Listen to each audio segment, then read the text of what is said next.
হালিম রান্না করে আর অনেক বেশি মজা হয়, সেটাই আপনাদের সাথে শেয়ার করি। আমি আজকে প্রেসার কুকারে মাংসটা সিদ্ধ করে নেবো। তো এখানে আমি 250 গ্রামের মতো মাংস নিয়েছি, আর মাংসের সাইজটা দেখুন একটু ছোট ছোট করে কেটে নিয়েছি মাংসগুলো। তারপর এখানে মশলা দিয়ে দেবো। দিয়ে দিচ্ছি হাফ চা চামচের মরিচের গুঁড়া, হাফ চা চামচ জিরা গুঁড়া, হাফ চা চামচ গরম মশলা গুঁড়া, হাফ চা চামচ হলুদের গুঁড়া, স্বাদ মতো লবণ। এখানে 1 চা চামচ দিয়ে দিচ্ছি আদা রসুন বাটা, অল্প কিছু পেঁয়াজ কুচি দিয়ে দিলাম। এবার পরিমাণ মতো পানি দিয়ে দেবো।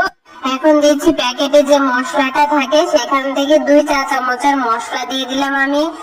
এখন একটি চামচ দিয়ে একটু ভালোভাবে নেড়ে চেড়ে দিচ্ছি। তো আমি এখানে তেল দিইনি এখনো, তো এখানে এখন তেল দিয়ে দিচ্ছি। আমি সরিষার তেলটা ব্যবহার করছি, আপনারা চাইলে কিন্তু সয়াবিন তেলও দিতে পারবেন। এখন ঢাকনাটা লাগিয়ে বাস 3 থেকে 4টা সিজ দিলেই মাংসটা খুব ভালোভাবে সেদ্ধ হয়ে যাবে।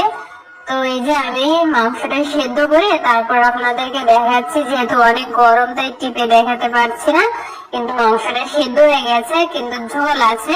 তো আমি অন্য একটা পাত্রে নিয়ে নিলাম, এটা রান্না করতে আমার বেশ সুবিধা হবে। তো এখন আমি মাংসটাকে খুব ভালোভাবে কষিয়ে নেবো। এই মাংসটা যত ভালো কষানো হবে খেতে কিন্তু তত বেশি টেস্ট হবে। তো এই যে দেখুন তেল উপরে উঠে আসছে কষাতে কষাতে, আর একদম ভাজা ভাজা হয়ে গেছে। ঠিক এই পর্যায়ে কিন্তু আগে থেকে ভিজিয়ে রাখা ডাল, এটা আমি ফুটানো গরম পানি দিয়ে আগে একটু ভিজিয়ে রেখেছিলাম। ধরেন 15 থেকে 20 মিনিটের মতো এটাকে ভিজিয়ে রাখলে ডালটা খুব সুন্দরভাবে ফুটে যাবে।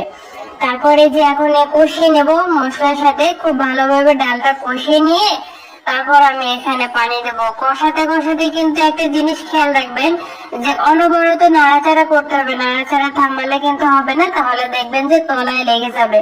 তো কষানো হয়ে গেলে আমি এখানে পানি দিয়ে দিলাম। পানিটা পরিমাণ মতো বুঝে দিতে হবে, হালিমের ঘনত্ব কতটুকু রাখবেন আপনি। তো পানি দিয়ে আমি ঢাকা দিয়ে দিচ্ছি। এখন 15 থেকে 20 মিনিটের মতো এটাকে জাল করে নিয়েছি।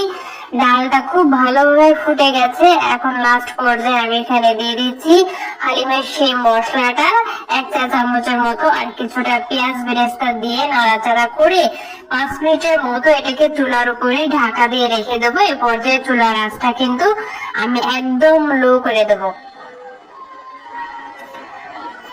তারপরে দেখুন আমার হালিম রান্নাটা হয়ে গেছে। চুলাটা অফ করে দিয়ে হালিমটা আমি পরিবেশন করে দিচ্ছি। হালিম পরিবেশন করতে একটু পেঁয়াজ বেরেস্তা দিয়েছি, সামান্য একটু শসা কুচি দিয়েছি, 2টা লেবু দিয়েছি, আর এই তো চাইলে কাঁচা মরিচ, তারপরে ধনিয়া পাতা, এগুলো দিয়ে সবকিছু দিয়ে ভালো মতো হালিমটা পরিবেশন করে নিতে পারবেন। এটা খেতে খুবই মজা, বাইরের তুলনায় ঘরে হালিম রান্না করলে আমার কাছে বেশি ভালো লাগে। তো রেসিপিটি ভালো লাগলে অবশ্যই একটি শেয়ার দিবেন, লাইক করবেন। আল্লাহ হাফেজ। এইভাবে যদি হালিম রান্না করতে পারেন বাড়িতে, তাহলে